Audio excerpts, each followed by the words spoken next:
So, my remote for my PS4, this is an issue I've actually had for quite a while now. When I try to turn my PS4 remote on, it blinks, right? I've tried to plug it into the wall, I've tried holding this button and share, and I tried to charge it.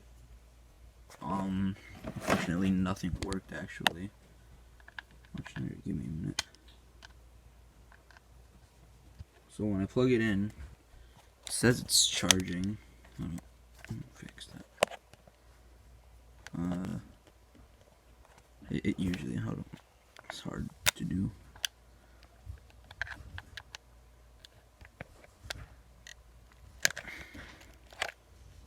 You see, it says it's charging. Well, it just did. I don't know why it's doing this. Give me a minute.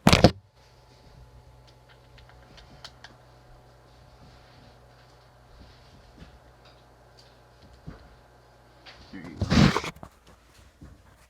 Oh my god. Never mind. Anyway, well, it's plugged in. See, right there. It says it's charging, but then it shuts off. I've tried everything. Plug it into the wall and charge it. I honestly don't know what it is.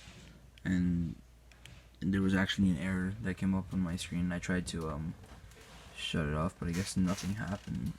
Or I tried to restart it, but I guess not. So if you guys can figure out what to do, help me out on this, that'd be very appreciated. Thanks.